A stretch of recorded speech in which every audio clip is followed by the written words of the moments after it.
Muito bom dia, sejam todos bem-vindos à nossa Rádio Boabas, mais informação. Por aqui, Marcelo Alvarenga, estamos juntos mais uma vez no programa Sintonia Parlamentar. Essa manhã de sabadão, nesse 21 de outubro, para conversar com o médico, o deputado federal, doutor Frederico. Ele está aqui de volta a São João del Rei, cumprindo sua agenda, que é bastante corrida, né? Já esteve em Brasília com compromissos parlamentares no início da semana, né? E também estava aqui em São João atendendo pacientes e com tempo também para prestigiar, sabe o quê? O Athletic Day, né? Que aconteceu na última segunda, que o clube apresentou aí projetos importantes aí para o futuro do clube e também da cidade. Doutor, legal, como é que você faz, né, questão de participar na medida do possível da rotina de nossa cidade? Bom dia, nossa querida São João del Rei. Bom dia, Marcelo Alvarenga, bom dia aos ouvintes da Rádio Boabas, programa Sintonia Parlamentar. Marcelo, na verdade eu fiz questão de não mudar minha vida, de morar na mesma cidade que eu tanto amo, que é São João del Rei, de viver aqui com minha família, de continuar sendo médico, atendendo meus pacientes, porque eu falo isso com muita verdade. A minha profissão é médico oncologista, é médico enfrentando o câncer junto com os pacientes que infelizmente passam por isso. E a minha missão atual é desempenhar o segundo mandato como deputado federal. Eu não sou deputado federal, eu estou deputado federal, mas médico a gente não quer perder, e mais do que não querer perder ser médico, a gente não quer perder nossa cidade querida, que é São João del Rei. Por isso que é tão bom estar aqui presente, e não só aqui, mas a gente também essa semana já andou aí em Lagoa Dourada, fizemos uma caminhada em Lagoa Dourada importante, e outras cidades que a gente vai visitando sempre na região.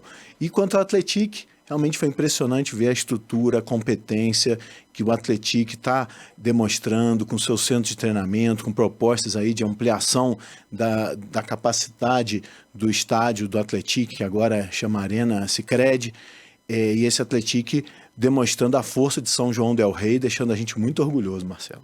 Bem, capacidade aí, no caso, para 6.000 pessoas, né? E o centro de treinamento também que foi mostrado lá, bem bacana mesmo. E você estava lá presente. Já que a gente falou, né, da sua presença constante aqui na cidade, também na região, já mencionou Lagoa e outras cidades, vamos começar então por São João del Rei. Hoje, recebi informação que recentemente alguns recursos, né, que você indicou foram pagos e estão disponíveis para beneficiar a nossa população. Pelo que eu me informei, foram 2 milhões em transferência especial pagos então para a Prefeitura Municipal. E mais R$1 milhão pago para a saúde, sendo 600 mil para o Fundo Municipal, né, de Saúde e 400 mil para o Hospital das Mercês. Isso só nesse ano. Nós sabemos que desde seu primeiro mandato já são mais de 21 milhões de reais pagos para São João del Rei. Deputado, como é que funciona, né, essa parceria com a cidade? Como você planeja a destinação desses recursos aí que são tão importantes? Marcelo, a emenda parlamentar é uma das prerrogativas que os deputados têm, exatamente por entender que o deputado está mais próximo, como eu que moro aqui em São João del Rei, estou próximo à região. Então o deputado, junto com suas lideranças locais, municipais, tem mais condições de trazer recurso público federal para projetos, para investimentos e para custeio, manutenção das atividades de programas mais importantes para o cidadão. Por isso que os deputados têm essas emendas realmente, tanto as emendas que a gente fala impositivas, ou seja, todos os deputados têm direito a essas emendas, como as emendas de relator, outras emendas que são destinadas, e aí existe aquela questão do governo utilizar essas emendas para quem é da base dele, mas o importante é o deputado levar esse recurso para suas bases em bons projetos, e para isso precisa honestidade, seriedade, transparência, e é o que a gente vem tentando fazer. E lógico, para São João del Rei, é a cidade, nas 2 eleições que eu fui o mais votado, com um enorme número de votos, e nada mais justo, não só por eu morar aqui, por eu amar essa cidade, mas pelo resultado eleitoral, que a gente invista muito na cidade. Então a gente indicou, Marcelo, ao longo, desde 2019, quando eu assumi até o momento, 30 milhões de reais para São João del Rei. Desses 30 milhões, mais de 22 milhões estão pagos e 7 milhões e poucos estão aguardando pagamento, com expectativa de pagar a maioria desse recurso ainda esse ano. E detalhe que, lógico, por ser médico, por entender a dificuldade, 2/3 desse recurso, 20 milhões foram indicados para a saúde, já sendo pago mais de 15 milhões. E isso é importante, é nossa obrigação, mas isso deixa a gente um pouco chateado por ainda haver tanto problema na área da saúde, reclamações. A gente faz aqui, né, essa questão da UPA, que as pessoas vêm reclamando muito do atendimento da UPA, e a gente tem aportado recursos, e não só o meu mandato, o governo federal, durante todos esses anos, aportou muito recurso, então a gente sempre realmente pede uma melhoria da gestão da UPA. Sabemos que não é fácil, não estamos aqui criticando, pelo contrário, estamos parabenizando os funcionários da UPA, a equipe de saúde, os médicos, enfermeiros, porque a gente sabe a luta que é, mas precisa de um olhar muito atento, de um uso do recurso importante para utilizar nessa área de atendimento à saúde. E em relação aos outros recursos não da saúde, eles são muito destinados a pedido das nossas lideranças, dos vereadores, dos amigos que nos apoiam, amigos que não estão em cargo público. Quero mandar um grande abraço aqui ao meu amigo Braguinha, por exemplo, que tem um olhar muito atencioso à PAI, e parte desse recurso da PAI é ele que nos orienta, mas também os nossos vereadores que fazem uma diferença aqui na cidade. A vereadora Rosinha, através da Rosinha, recebeu mais de R$1 milhão para investimento em obras de infraestrutura na cidade, principalmente no bairro do Matozinhos, e também ao Sargento Machado, atual presidente da Câmara, que vem fazendo um trabalho muito sério, conduzindo os trabalhos da Câmara, que também, a seu pedido, a sua orientação, R$1 milhão para aportar na nossa cidade, sobre a batuta, tutela do Sargento Machado, e também o vereador Igor Sandin, que se preocupa tanto com a saúde como a educação.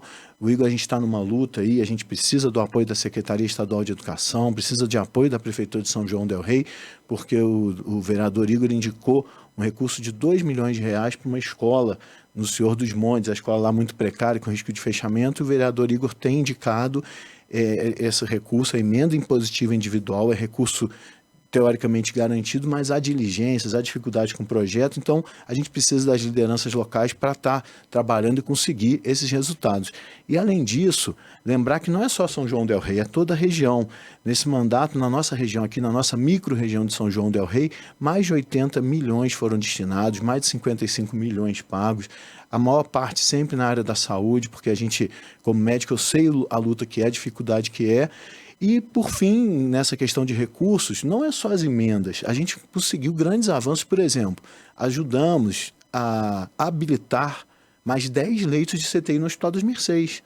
Isso foi fundamental. Mesmo assim, a gente ainda recebe muito pedido de UTI. Imagina antes de ter habilitado. Então, a nossa região tinha 20 leitos de UTI adulto, agora tem 30. Aumentou em 1/3 a capacidade. Na Santa Casa, a gente conseguiu habilitar a unidade de cuidados a pessoas com AVC, com derrames. Então, essas pessoas hoje têm um atendimento imediato. Podem receber um remédio, que a gente chama trombolítico, que desfaz o coágulo do cérebro e essa pessoa se recupera com mínimo ou até sem sequelas nenhuma. Então, o trabalho de um deputado na região é muito importante. Eu, particularmente, sou a favor do voto distrital, em que a gente faça os votos por distrito, porque um estado igual Minas Gerais, 853 municípios, mais de 20 milhões de habitantes, um deputado não pode abraçar tudo. Então é importante essa questão de concentrar deputados que atuem mais forte em determinada região, e é o que a gente vem tentando fazer nas vertentes, Marcelo. Muito bem, tudo explicadinho, e muito bem, né? Agora, sim, falando de Brasília, nessa semana aconteceu lá no plenário da Câmara dos Deputados, né, a sessão solene, em homenagem ao Dia do Médico, né, que foi o dia 18 de outubro, a última quarta-feira. Você teve uma participação de destaque nessa sessão, falou bastante da importância dos médicos, né, no contexto da saúde no Brasil. Vi também nas redes sociais ali a sua fala. Doutor, por mais que muita gente, né, possa pensar o contrário, a vida profissional do médico brasileiro não é fácil não, né? Principalmente na saúde pública. Para você, quais são então os principais desafios que a classe médica enfrenta aqui no Brasil e o que tem sido feito, né, no Congresso para ajudar a superar esses desafios aí? Marcelo, a dificuldade é muito grande realmente, porque a nossa população vem envelhecendo de forma rápida. Eu enalteci esse avanço da saúde como um todo no Brasil e, lógico, destaque aos médicos, aos demais profissionais de saúde, sim, mas os médicos acabam coordenando. Então, a gente conseguiu hoje no Brasil levar a população a uma estimativa de idade ao nascer de 77 anos. E ainda por cima, nós temos uma tendência de dobrar a população com mais de 60 anos até 2050. Mas a gente sabe que a terceira idade, a pessoa idosa, ela lida com mais problemas de saúde e com isso aumenta as demandas pela saúde. E hoje nós temos novas tecnologias, muito recurso, só que realmente a gente entende que o mais importante é o primeiro atendimento que essa pessoa recebe, feito por um médico, onde vai ouvir as dificuldades, os problemas, as dores, o sofrimento dessa pessoa, vai fazer uma estratégia de diagnóstico para descobrir o que essa pessoa tem e, descobrindo o que essa pessoa tem, fazer uma estratégia de tratamento. Todas as tecnologias são para ajudar nessas estratégias. Só que se a gente tiver um médico com capacidade, com uma boa formação, que fez uma boa faculdade, fez uma boa residência médica para se especializar, ele vai ter maior chance de descobrir o que essa pessoa tem, utilizando menos recursos e perdendo menos tempo para poder tratar o mais rápido de forma correta. Por isso que a nossa defesa não é do médico em si. A gente vê lá, Marcelo, que no dia que se celebrou o Dia do Médico, o plenário não estava muito cheio, não. Ele estava até, bem dizer, vazio. A gente tem outros eventos que o plenário fica muito mais cheio. Por quê? Porque foi numa quarta-feira. E o que os médicos estavam fazendo na quarta-feira?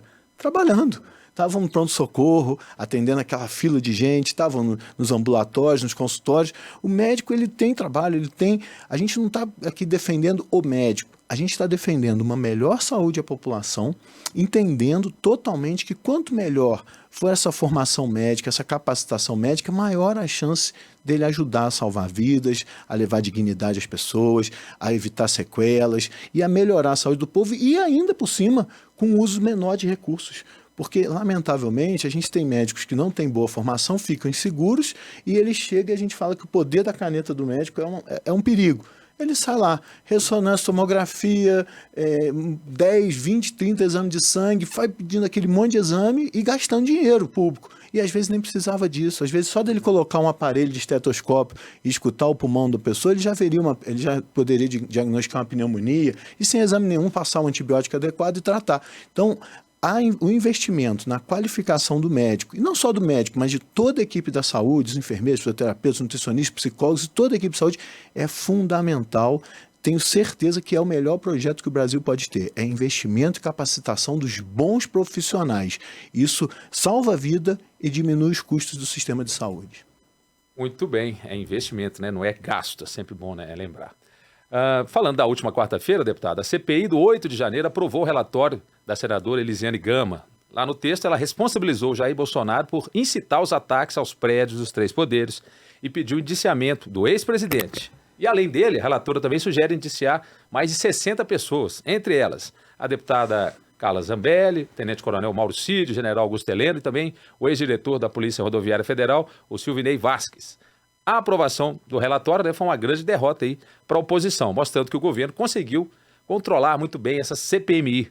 Qual é a sua análise nesse desfecho, deputado? A gente costuma utilizar um termo que a oposição grita e o governo vota.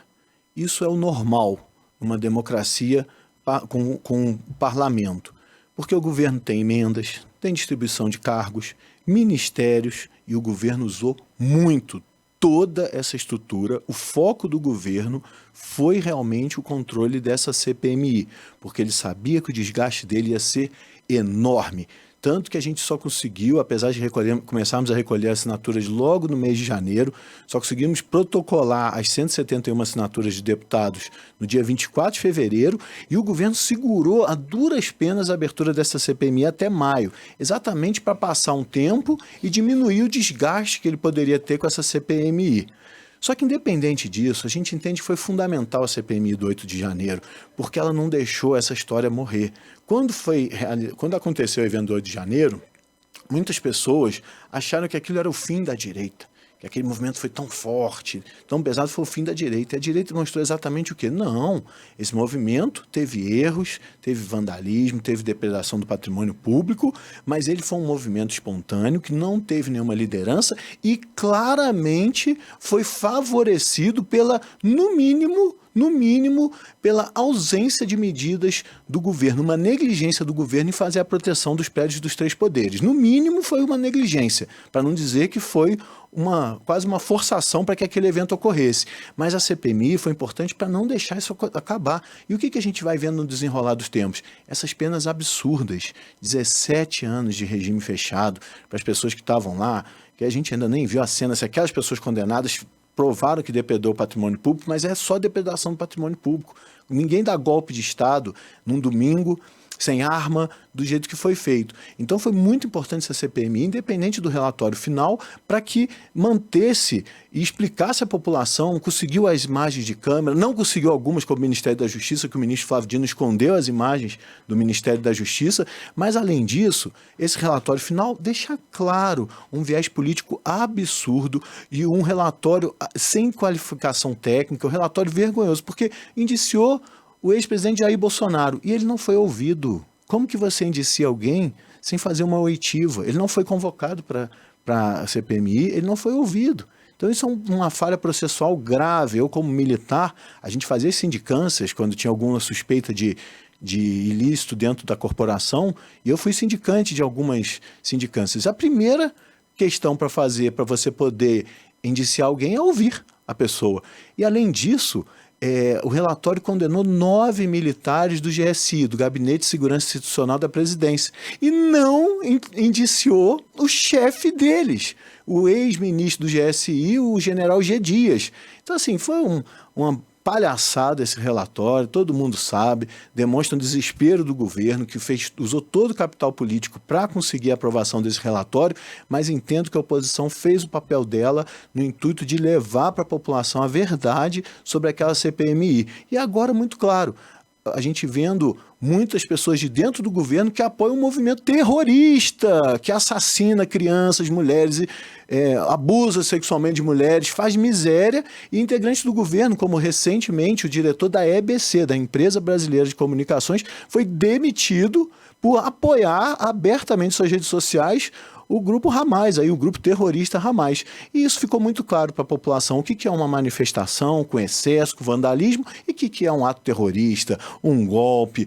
E agora é realmente a gente trabalhar. E só para concluir, quero parabenizar aqui o senador Mourão, o ex-vice-presidente, que nessa semana ainda, assim que teve o relatório, ele já colocou um importante projeto, e esse projeto é um projeto técnico para a anistia dos manifestantes do 8 de janeiro por crimes como golpe de Estado e ameaça à democracia.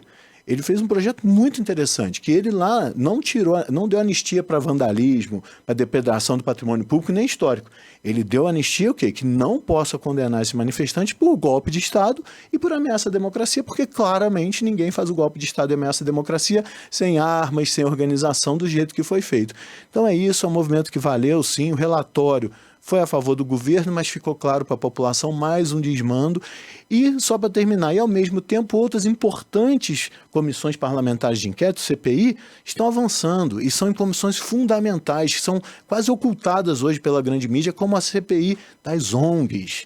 E a CPI das ONGs recentemente demonstrou que só uma ONG, uma organização não governamental, que tem a ministra Marina Silva como presidente honorária, essa organização recebeu 35 milhões de reais, a maioria desse pagamento feito pelo exterior, por países de fora, e gastou 1/3 disso só com viagens e consultorias, que são recursos difíceis de provar. E é muito estranho uma ONG que tem a ministra do Meio Ambiente receber tanto dinheiro assim do exterior. E a pergunta que deixa aqui, será que os países como a Alemanha, Noruega, que investem nessas ONGs, estão preocupadas com o Brasil ou estão preocupadas com o seu próprio país e o que podem ganhar com esse investimento no Amazonas? E é isso, a oposição tem que continuar demonstrando, investigando, apresentando à população os desmandos que vêm acontecendo. Muito bem, depois dessa resposta, vamos então com o diálogo aberto. Aquele momento de participação dos nossos ouvintes, fazendo parte aqui do Sintonia Parlamentar, mandando a sua mensagem fácil, no WhatsApp, 991960596, 32 991960596. Vamos então às participações. Vamos para a Juliana, aqui de São Tiago. Ela quer saber, doutor, como você vê os eventos culturais em nossa região, a exemplo da nossa festa lá do Café com Biscoito em São Tiago? A gente fica muito honrado em poder participar, estar presente, como tive a oportunidade de estar na abertura do Café com Biscoito e tantos outros eventos, festa do produtor agrícola em nossa região inteira. Isso só fortalece o nosso turismo, a nossa cultura, o desenvolvimento da região e a geração de emprego e renda, como São Tiago, a força enorme que tem nas, que a gente chama padarias, mas são grandes indústrias que produzem e vendem biscoito para o Brasil inteiro. É isso que move a nossa região e fortalece a cultura de uma das regiões mais históricas de Minas Gerais e até do Brasil. Muito bem, a gente está no finalzinho, acho que dá mais uma rapidinho aqui. Vamos falar do Antônio Marcos aqui de São João del Rei, do Pio 12. Né? Prezado deputado, os pequenos produtores de leite estão precisando de ajuda, eles precisam ter um preço justo para trabalhar. Com certeza, eu tenho muito contato com os pequenos produtores de leite. Lembrar que é o Brasil, que são mais de 1 milhão de pequenos produtores de leite no país. São mais de 4 milhões de pessoas diretamente relacionadas pela produção e comercialização do leite in natura, que é extraído com tanto trabalho, tanta dedicação dos nossos pequenos produtores.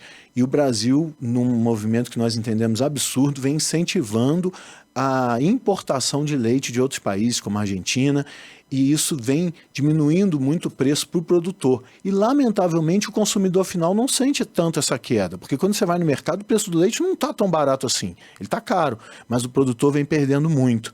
E agora, recentemente, com a pressão muito grande da frente parlamentar em prol dos produtores de leite, o Ministério da Agricultura assinou um decreto que vai favorecer as empresas que comprarem o leite do produtor brasileiro.